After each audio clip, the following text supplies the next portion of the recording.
Hoi, Hoi, welkom bij fantasyromance.nl, de podcast. Ik ben Stéphanie En ik ben Marieke. en allebei schrijven en lezen we heel graag fantasy romance. Dus daar gaat deze podcast over. Van tropes tot leestips en interviews met auteurs. Van worldbuilding tot waar zijn de tissue momenten. Hier bespreken we alles wat te maken heeft met de perfecte mix van onze favoriete genres, fantasy en romance. Klaar om te kletsen over liefde en magie? Daar komt-ie! Hallo, wat superleuk dat je weer luistert naar een nieuwe aflevering van de fantasyromance.nl podcast. En we hebben zoiets gaafs, oh my gosh. Lieve mensen, wij hebben vandaag niet gewoon een Nederlandse of Belgische auteur, maar we hebben gewoon een Engelstalige auteur, helemaal all the way from abroad, bij ons, Elise Kova. En dat is zo cool. En dat is in het kader van onze Swords&Spice Romantasy leesclub, want we hebben haar boek afgelopen maand gelezen en daar hebben we natuurlijk van alles en nog wat over te vragen. Dus vandaar dat we haar hier hebben in onze uitzending. Zo leuk! En daarom gaan we nu ook switchen naar Engels. Dus we hopen dat het lukt om te volgen in het Engels. En we praten zo langzaam mogelijk. Wat voor ons allebei, terwijl enthousiast zijn, een probleem is. Maar we doen ons best. So, hi Elisa, welcome. We're so happy you're here. Hello, thank you for having me. And again, I'm sorry I don't speak Dutch. I wish I could have this conversation with you in your native tongue. It's very hard to learn, I've heard from friends. So have I, yeah. So you're totally fine. I have some friends of friends who actually live over there, and when they came and came back, they brought me a book of a famous Dutch story in Dutch, and I every now and then I try to read it, but I'm probably doing it very wrong. I'm very curious now. What story did they bring you? I don't know. They brought it for my son. I have a young son, and so it's a children's book, which is why like the print is very big and the words are very small. So that's why I'm like I'm not trying with my like big chapter books. I look at those and I'm like it's very impressive, but I got nothing. So, but thank you for having me. I'm excited to be here. Yeah, well, we're excited to have you here. Yay. So could you tell a bit more about yourself, who you are, what you write? Yeah. So I'm Elise Kova. I have written many books. I think I counted, and I'm over 32 now, I want to say, that I've published in my career. I've been publishing for over 10 years now. And the books that most people know me by are either my debut, Air Awakens, my Married to Magic books, which the first book in that world is A Deal with the Elf King, or Arcana Academy, which just came out. And then my latest release, which I don't think has been translated yet, but I think it might be coming. I don't know. I don't want to promise anything, and then suddenly I'm saying things I shouldn't. But that is Dragon Cursed as well. So I have many books, and I'm excited to talk about any or all of them. That's amazing. I think we're both a bit flabbergasted with the 32 books. Yeah. That's a lot. Oh, so cool. So from one writer to another, how do you do it? How do you write 32 books in a year? In 10 years. Yeah. Well, so I did start. I started publishing in 2015, but I wrote my Air Awakens series before that. I wrote it 2012 to 2013, which is still a bit chaotic. I think I entered a fugue state for a year. All I did was write, and I wrote all 5 books in the span of a year. I was posting a chapter a day on a website called Fiction Press, which is like a precursor to Wattpad. And so I wrote that, and then I ended up getting published. And part of why I pushed myself so hard in the beginning was I was an independent author. So I was self-published in English. I've always worked with publishers overseas because, again, I don't know all the languages as much as I wish I did. And so I can't translate and market my books. So I work with fabulous publishers to do that and help me out with that. But for the US, most of my career has been independent publishing. And so the way that Amazon was set up in the US, and I'll try not to get in the weeds with technical things, but you could only set up a pre-order as an indie author 3 months in advance. And I thought it was very important when I was just getting started as an author that I always had the next book up for pre-order because I Mm. wanted to show readers that they could depend on me to keep releasing books and finish a series because I know that is a curse with as a lifelong fantasy reader. I know that's a curse for many series that you're like, is this ever getting finished? Is this getting another book, please? And so which as an author now I have more sympathy for, but I see both sides. So I was always working on, as I said, I started publishing with an entire series finished. It had a lot of extensive edits, but I went in with when I published book one, I had book five done. So that gave me the runway of like a year and a half. So I immediately started writing, but I have always written 2 to 4 books a year.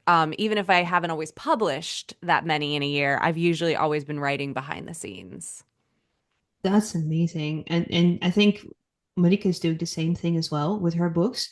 She's writing Hmm. several at a time and to have the next one ready. So I saw her nodding. I think that's a really smart strategy. Yeah, So it's a lot, but it is necessary. And honestly, the life of an author too, even if you're traditionally published, it's like you can be under contracts with multiple books for multiple publishers, mm, and so you're always kind of jumping between projects. yeah, and you mentioned, and I just love this question. You mentioned you're a lifelong reader of fantasy. What drew you in? Because every fantasy reader has a different point at which they enter and why they love the genre so much. I feel like I was born to love fantasy.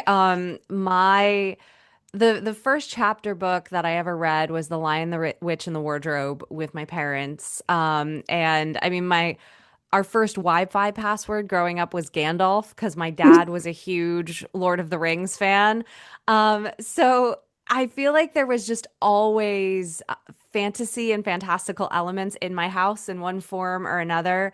Um, so it's hard to pinpoint like one book that made me a fantasy lover because I don't have a memory of not loving fantasy. I love that. Yeah. I think maybe it's sort of relatable because once you enter the fantasy stage that you discover the books are there. For me, that Mm, was in the library when I was like 13 or something like that. And I was, they have this for grown-ups? mm. Oh my! And that was the moment that I hardly read anything else, I think. I have read other books Same. besides fantasy, but it was like, oh my gosh, this exists, and now I don't want anything else. Yeah. I can relate to that because I remember I was about 13. I was in junior high here in the States and I read a book. Again, I always love fantasy, but I read a book called The Silver Kiss, and it's a vampire love story. But it was one of the first times that I read what we would now call like a fantasy romance. I always loved books with a love story, but like this book was fantasy and the love story was the story. And I was like, wait a second, I can have all the magic and elves and have like the romance be the thing. And it was just the best thing ever. And I just constantly was seeking out books. I mean, again, I always loved romance, but that was the moment that I was like, more books like this, please. And that's probably why you started writing as well. It's like if you run out of books or you started to have your own stories, you just wrote the story you wanted to read. Absolutely. I mean, I've gone in and out of writing and reading my whole life, as I think a lot of us do. Like when I was in college, I got burnt out on books and writing because I had to do so much for school that I was just like, I don't want to pick up another book. But then it was after college that I fell in love with reading again, and then I fell in love with writing again. So I guess if you're someone who is going through maybe schooling or something, and you're just in a big reading slump or writing slump, it'll come back. I feel Mm. like it never really leaves you. I can relate to that. Yes, I've had a big writing slump as well, and it came back. So Yeah. We love that. Yeah. So we just read A Dance with the Fae Prince in our reading club, and it was so much fun to do so and to read along with other people. That was really a lot of fun. So we were wondering, how was the writing process of that book for you? What remarkable things do you remember about writing it, or was there something special about it? Yeah, all of my Married to Magic novels, they're all standalones, as you know, but they are in a shared world, and that's the world of Midscape.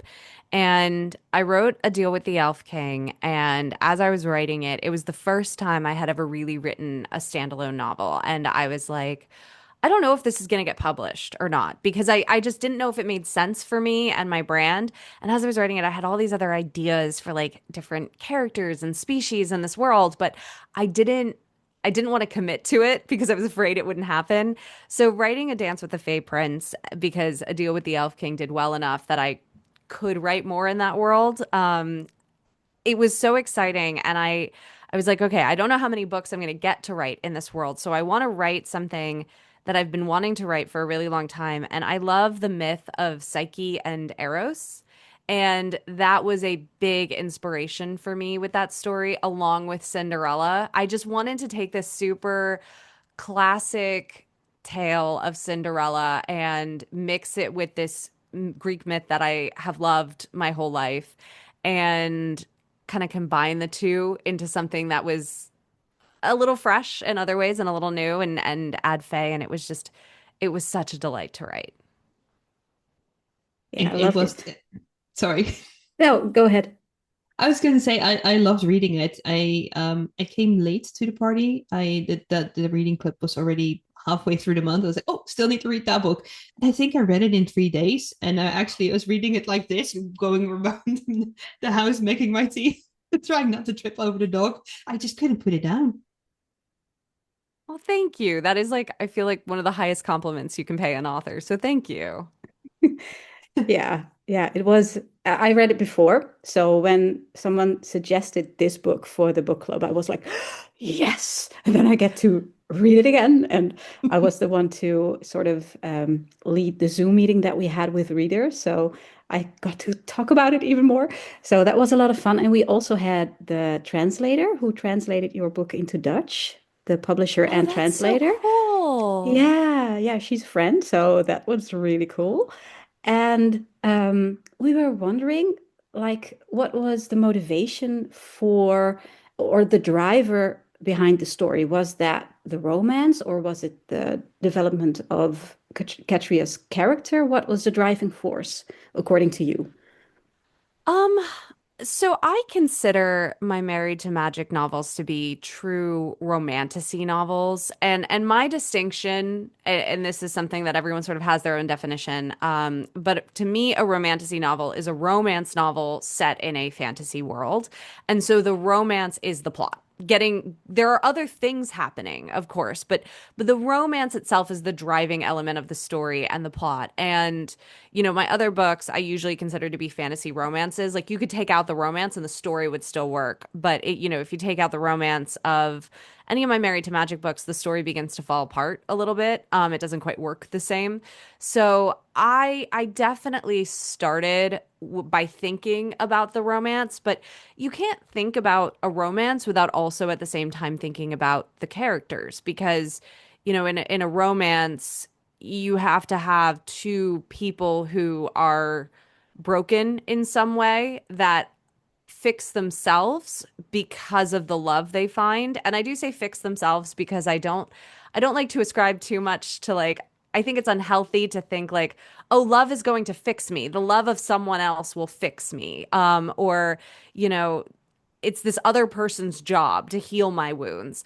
But I think that you find the right person and it makes you want to be a better person. It's like I am motivated by the love that this person has for me to be the best version of myself that I can be, not just for them, but also for myself. And so I definitely really thought about Katria a lot in that way of I'm like, what is her wound that the romance is going to kind of heal in this story? Because all of my heroines in Married to Magic have that different wound. So it really was kind of simultaneous, but definitely really heavy on thinking about the romance for me.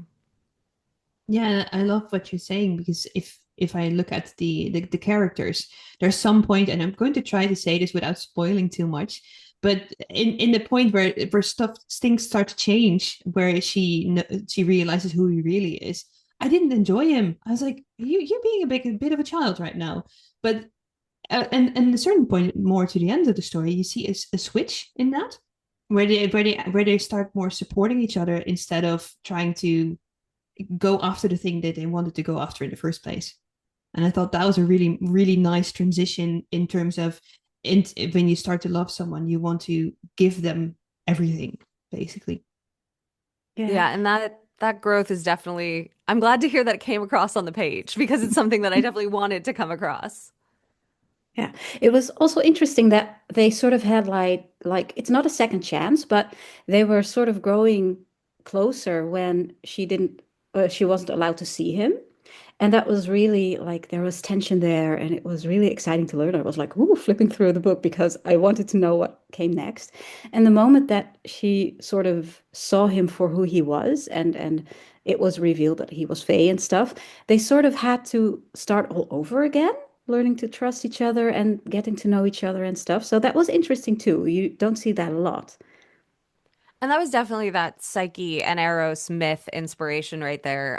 For anyone who's unfamiliar, Eros or Cupid is the son of Venus or Aphrodite, and you know he gets a bride, and he's like, you can't see me because he doesn't want her to know that he's like a god. So that was kind of the root of that inspiration. But I loved it because it's like one of those, if he was a human.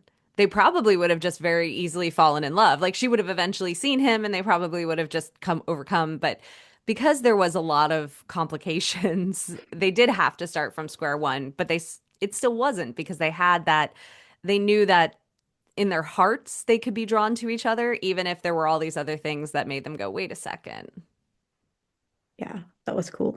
And did you have like specific scenes that you already envisioned before you started writing that you were really looking forward to write or Yeah, I had a couple of scenes. One was the blindfold moments where they were talking to each other in the start of the book.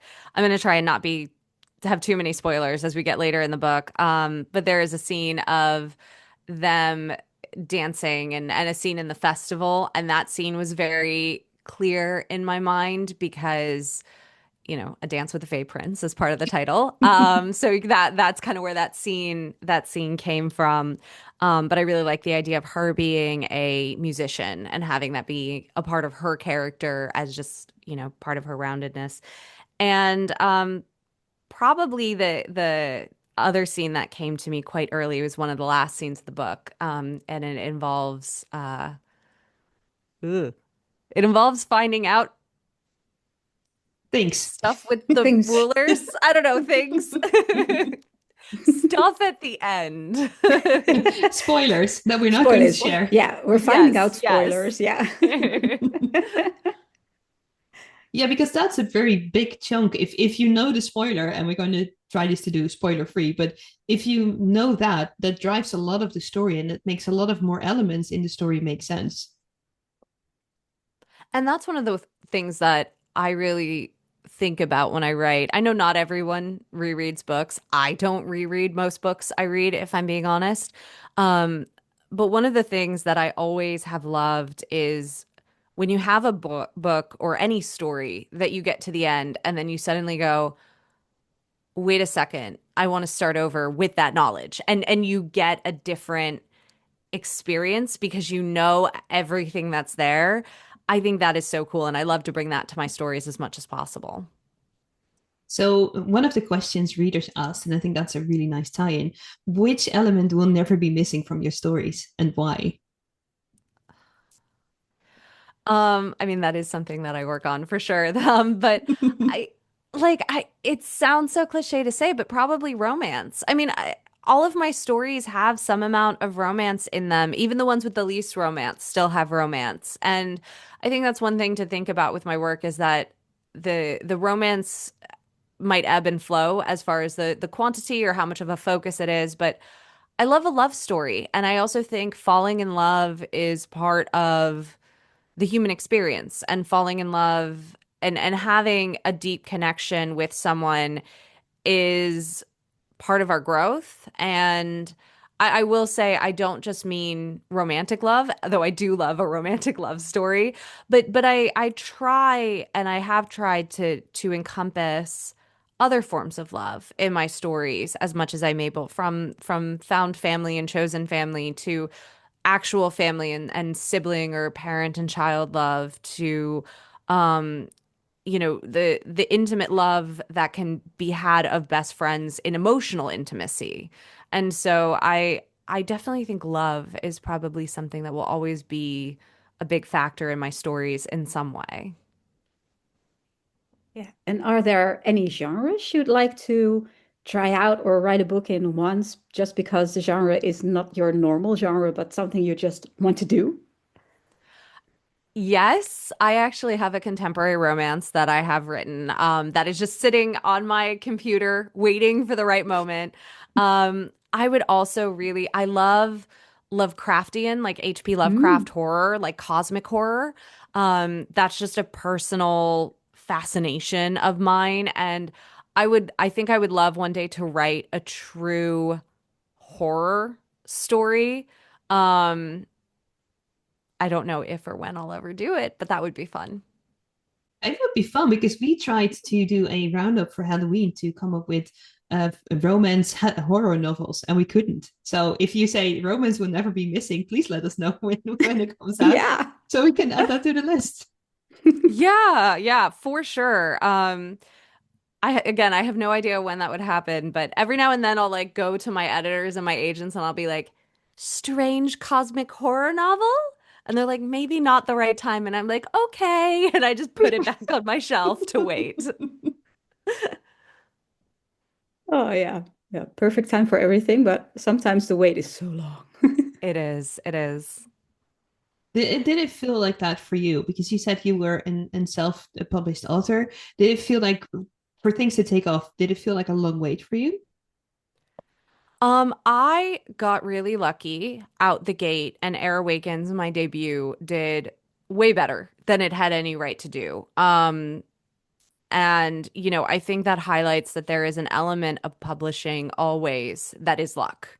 You can write a fabulous book and you can have a great cover and great marketing or work with a publisher or not work with a publisher.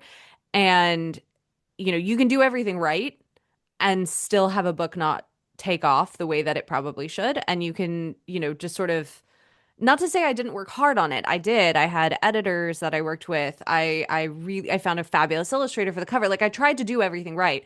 But, the in retrospect it's one of those things that I look at and I'm like, I got really lucky. Like I'm not ashamed to say that because, I say that for people who are like, I don't understand why my book isn't taking off or agents don't want it.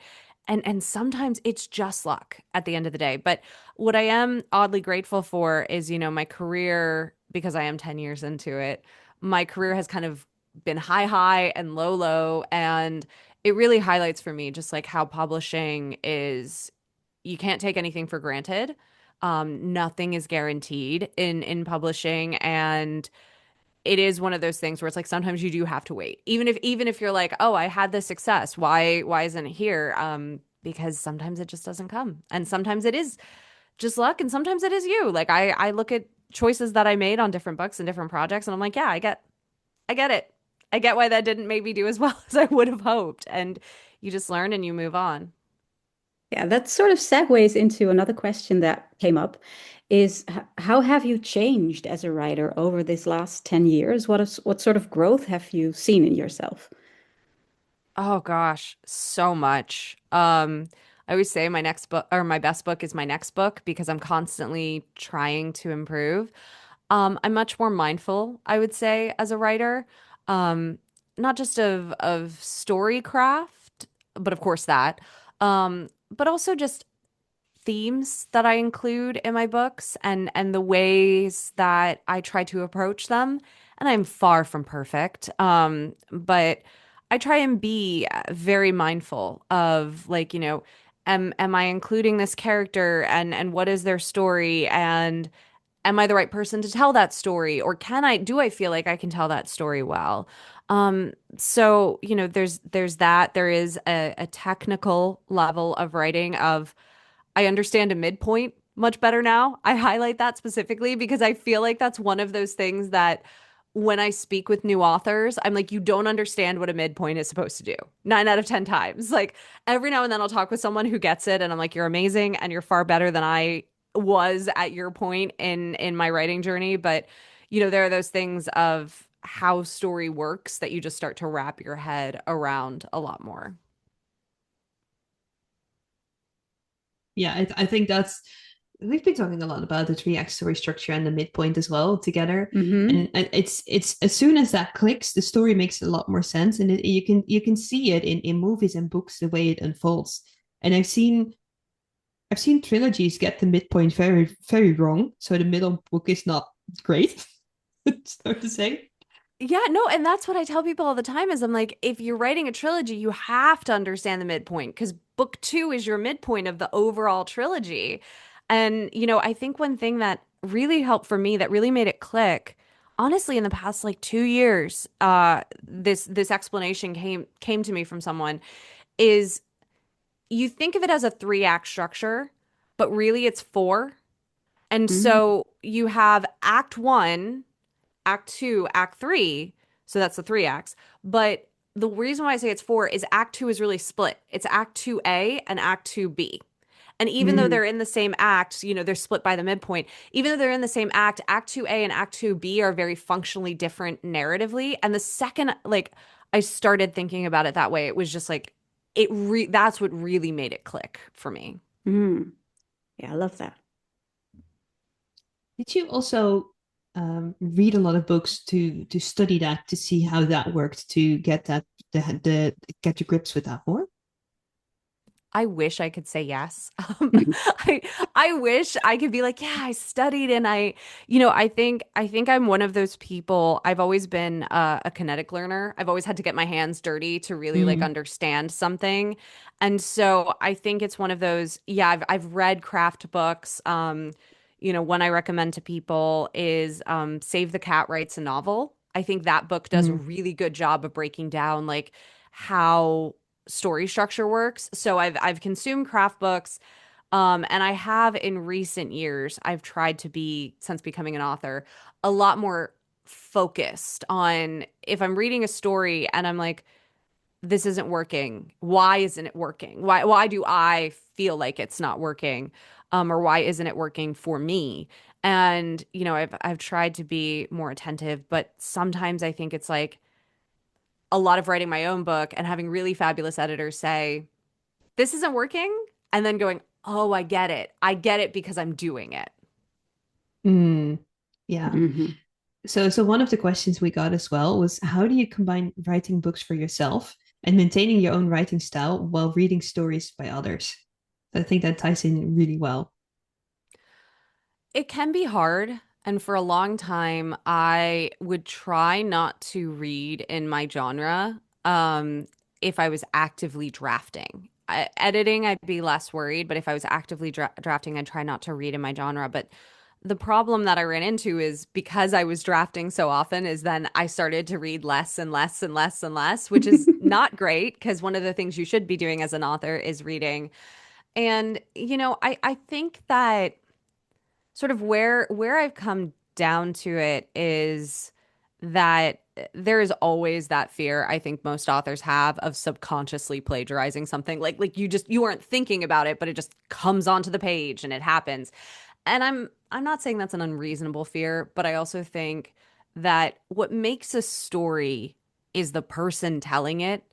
There are no original stories anymore. Like I think most stories have been told, most things. I'm not saying there isn't one out there, but you know what I'm saying of like most things are kind of a revamp, a remix, what if this meets this? And that becomes the way that is executed is what makes something feel fresh and new and interesting. And so I tell people all the time, I'm like, we could get a room of 10 writers and you could give us all the exact same prompt. Heck, you could even give us the exact same characters. And you're going to get 10 different stories because when you give it to an author and they take that back to them in their vacuum, in their computer, and the way that they're writing it, they're going to spit out 10 stories that feel different. And so I think that's what I think about when I worry about reading is, I think you have a lot more to learn than the risk of taking something on accident. Yeah, I think I would agree about that. Yeah. It's like you said, I'm also a musical teacher, so singing, dancing, acting, that's what I do. And I could give the very same prompt to every child in my class, and everyone would do something different with it. And with writing, it's exactly the same. So, yeah, I love what you're saying there. So, we had a lot of questions about character names. So, we were wondering, or the collective was wondering, how do you come up with names? I get asked this question all the time.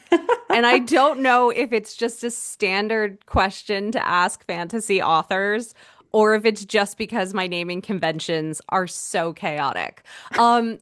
Sometimes, okay, I I wish I had a really strategic, beautiful process for how I did this, but I am the most chaotic author I think out there when it comes to name. And it probably shows, honestly, in my books because I will do everything from I'll hear a name just in passing and I'll be like, that name is really pretty. I like that name. Let me do like a little zhuzhing and it's a fantasy version of that name.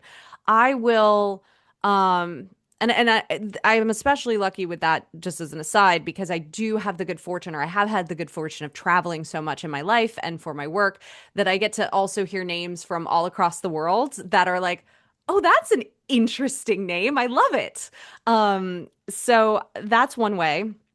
Sometimes I just combine words until I have something that sounds kind of fantastical, or it's very obvious what the words are. Like in Arcana Academy, I have a city called Fate Hearth.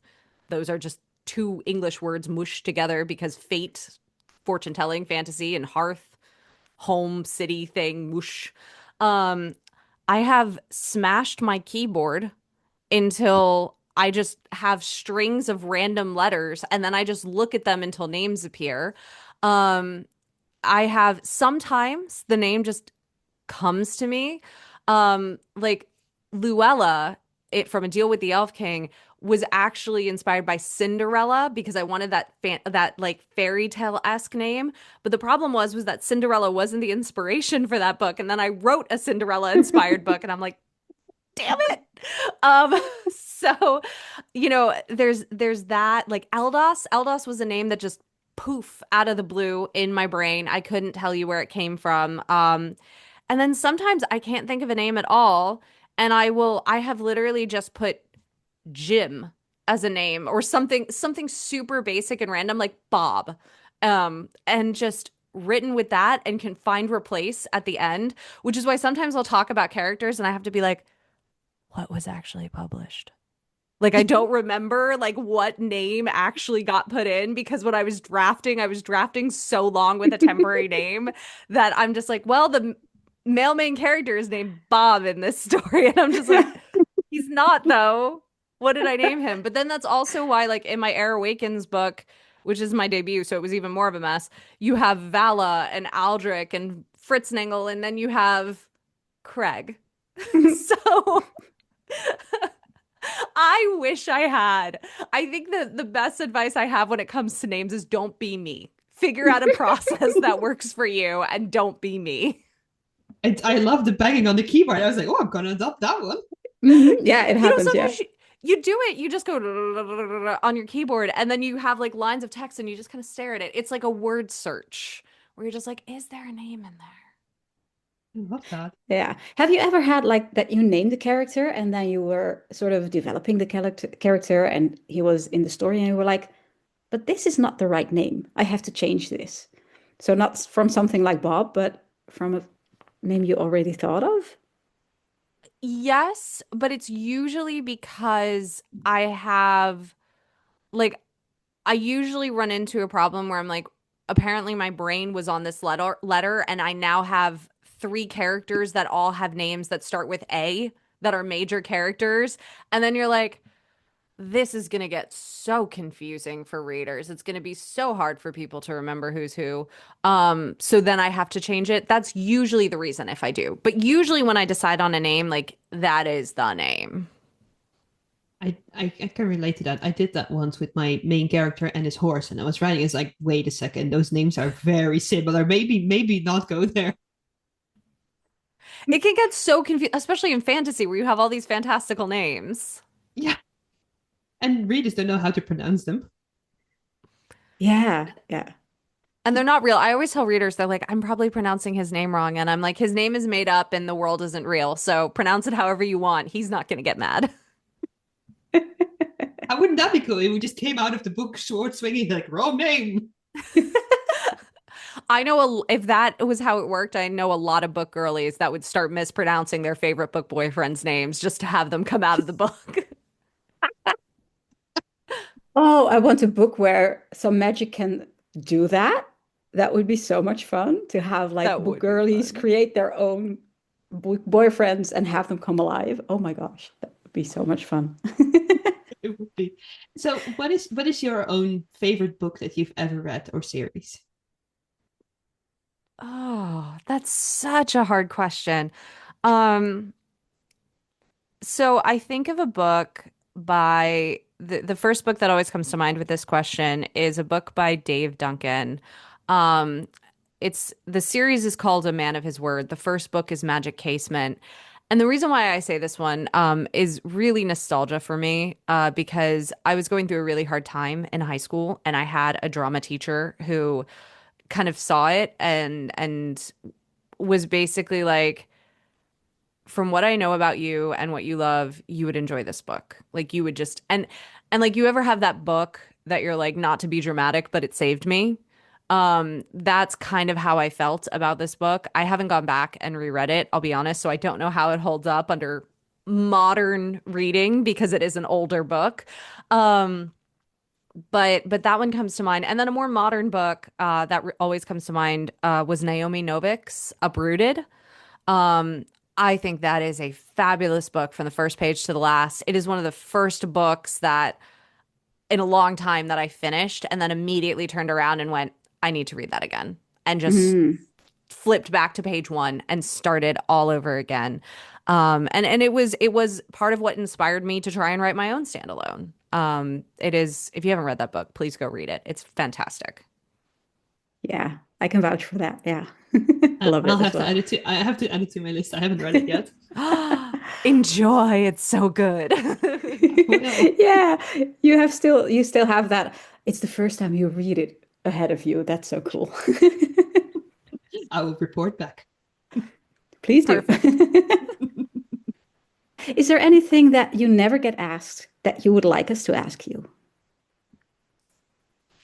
Oh, that is a good question, and that is a tough question to be put on the spot for. Sorry. No, it's okay.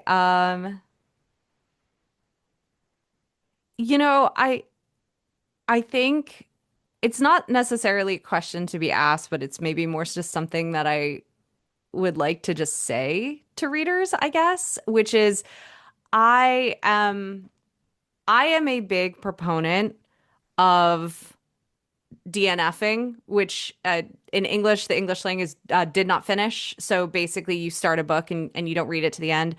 And I just want to say, like, I think life's too short to engage with something that you're not enjoying.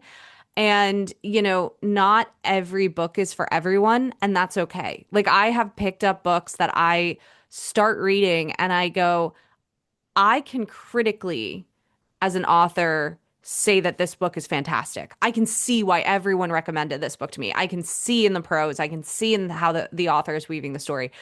But it is bad book chemistry for me right now, for Mm. one reason or another. It could be the place I am in my life. It could be the topics explored. It could just be the mood that I'm in. And so, I guess I just like to say that because I feel like I see so many readers Mm. who will force themselves to read something that they're not enjoying. because they either think they should enjoy it or, they feel like everyone else is reading it and enjoying it. So therefore I should too. And, I think life's too short to read a book that you're not into. So take that as an author's permission to put the book down if you're not enjoying it and go move on to the next one. And you can always go back. Again, I have like a TBR pile of books that I started and went, that's not good book chemistry, that I want to go back to at some point, when my brain might be in a better place for that book. So that's just a little PSA that I like to get out there. Yeah. This is like a whole new stack. It's not the TBR, it's not the DNF, it's the TBF, to be finished. Yes, I Yes. like Yeah. that. Yeah. Oh, Yeah, I'm going to use that. Thank you. Sometimes You're things welcome. are just not for that moment. I had a book that I recommended to a friend, and she said she loved the idea of the story, but there were some elements she couldn't handle at that point. And it's a shame if you force yourself through it. So I think that's a really good point. And I think what I want to add to that is a lot of people also have to finish what you started kind of mentality, not because they feel like they have to, but because they started it, so they have to finish it. Yeah, it's like finishing Yeah. your plate when you're already full. Don't do Yes. that. Yeah. Yeah, it doesn't end well. You end up with a tummy ache. The same Exactly. with books. Yeah, the wrong kind of book hangover. Yeah. Yes, exactly. But I mean, yeah, I think that's what comes to mind as far as questions. But I don't know. There's probably something better for me to say that I'm not thinking of. So I apologize to my publishers who probably are like screaming, promote this book or say this thing. Well, that's just another reason to have you on the show again. There we go. I love There it. we go. I love that as well. I had Yeah. so much fun talking to you. Me too. Yes, likewise. Thank you both. It was wonderful, and thank you to all of the readers out there who have given my books a chance, even if they're not for you. Thank you for picking them up and giving them a try. Thank Love you so that. much for your words of wisdom and your energy and your beautiful books. And we hope to talk to you again soon. Ja. Yeah. You know how to find me. Take care, everyone. Ja, en daarmee zijn we gewoon klaar met deze aflevering. Oh, en Het is wie zo weet leuk. gaan we inderdaad nog in de toekomst van Elise meer horen. Zou superleuk zijn. Voor nu zeggen wij tot volgende keer. Ja, tot de volgende. Tot zover deze aflevering van fantasyromance.nl, de podcast. We wensen je een heerlijke leesweek. En Tot de volgende.